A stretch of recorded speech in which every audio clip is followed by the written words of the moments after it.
أعوذ بالله من الشيطان الرجيم بسم الله الرحمن الرحيم والحمد لله والصلاة والسلام على رسول الله أما بعد. U ime Allaha, molim Allah da sačuva prokletog šejtana. Hvala Allahu, salavat i salam na našeg poslanika. Svima vama, assalamu alaikum. Alaikum salam. Dino Mahsu, salam tebi. Evo nas uoči 10.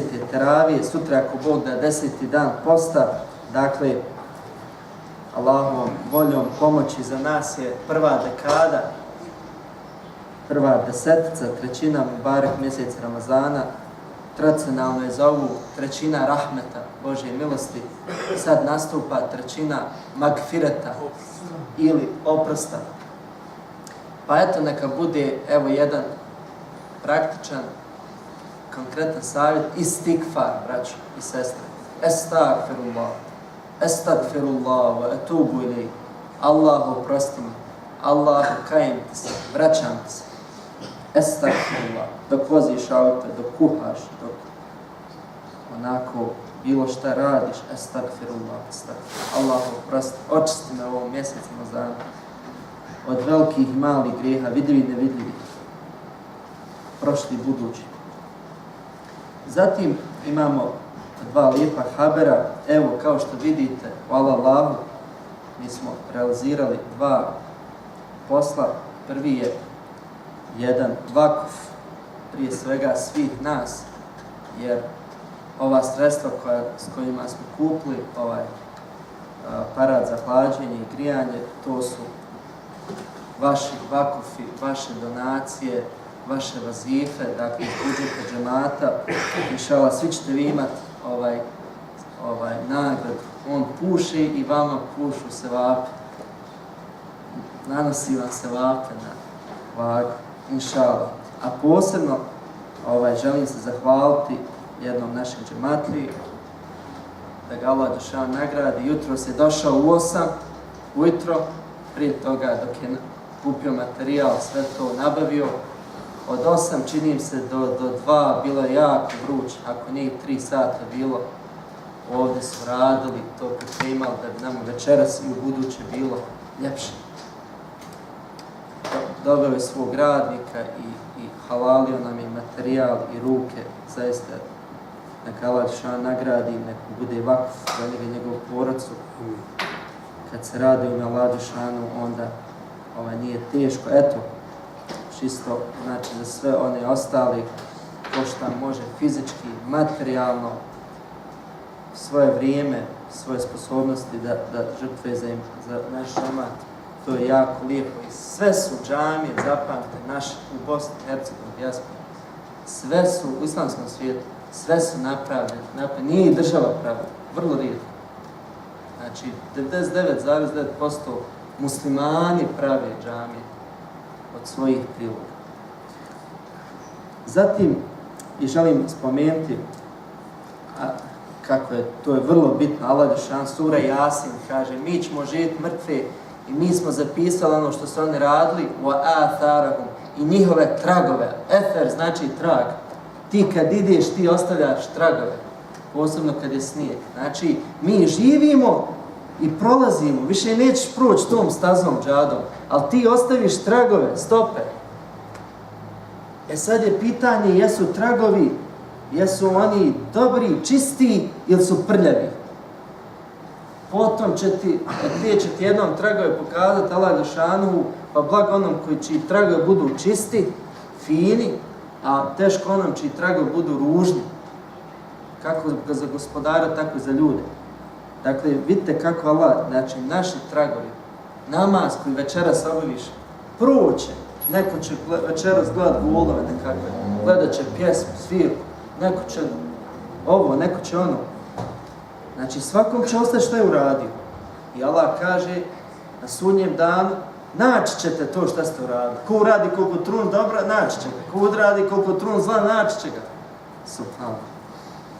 I drugi haber, evo, vidim našu dječicu, mektepske polaznike i ostalu djecu. Evo, pročitat ću ovaj oglas koji smo danas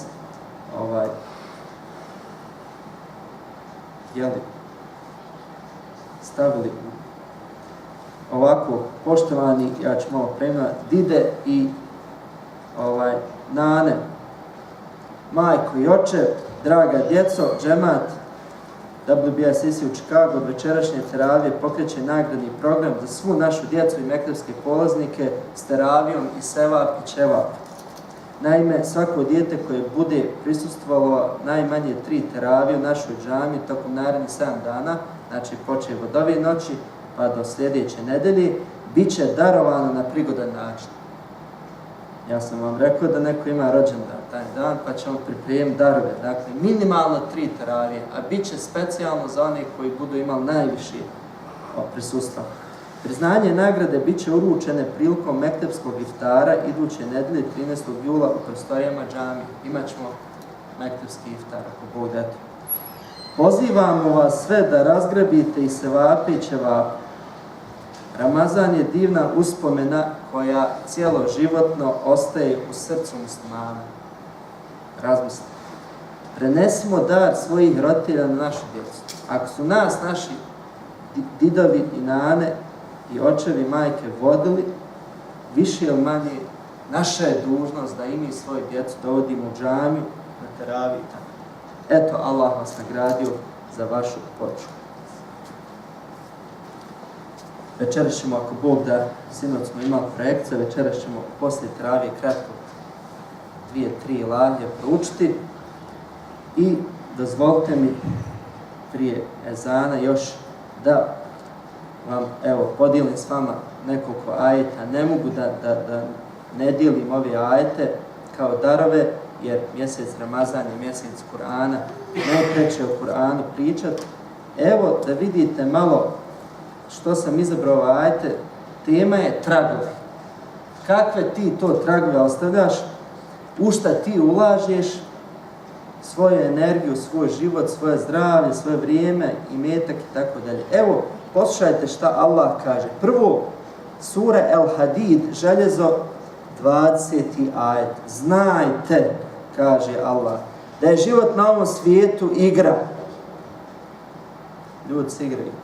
I zabava, razuma. I gizda, uljepšavanje. I gorno nadmetanje, takmičenje među vama. I nadmetanje ko će više para i metka i djece imati. To jest ono što fil emvali vel evlad. Dakle, ko je ono što ima ljepša kuća, ljepše, bolje auto, djeca, ulaganje u djecu, ko će više, čije će dijete više postići. Znači, Allah to opisuje kao dunjavog. Vidite, nalike ovaj svijet kiši, bilje od nje nevjernike zadivljuje. A ono potom nakon kiše uzbuja, a ga zatim vidiš požutjela i potom sasušeno biva. A na svijetu onom patnja teška je, a ima i oprost od Allaha i zadovoljstvo. A šta je ovo svjetski život? Doli uživanje prijevarno. Zatim Allah Dušan kaže u suri El Kehf, bogatstvo, imeci i sinovi, to jest djeca, ukras su života ovo svjetskoga. A dobra djela koja vječno traju, bit će kod tvoga gospodara najbolje nagrađena i najboljega uzdanja. To jest ono što se insan može najbolje pouzdati od slonca. I treći ajet, o vjernici, neka vas ne odvraćaju imeci vaši i djeca vaša od sjećanja na Allaha, a oni koji to učine, takvi gubitnici pravi biće. Svi ovi ajeti ne znači da mi ne trebamo imati porodce, ne trebamo imati imetke, raditi, truditi se da halal steknemo, da izgradimo, podignemo, ostvarimo. Međutim, moramo uvijek znati Allah da je Allah preči i ne smijemo dozvoliti da ti imeci, ta djeca, ti projekti dunjalučki nas zaokupiraju toliko da mi zaboravimo na one obaveze kao što je ova večeras obaveza i one 5 islamske dužnosti. Eto, molim Allah Dušangu da nam podari taj balans, ravnotežu i da ako Bog da dođemo na sudnjem danu, a da naši tragovi budu oni s kojima ćemo se ponositi i biti sretni zbog njih. Amin. Bog vas nagradi, ustrajte u dobru. Ustrajte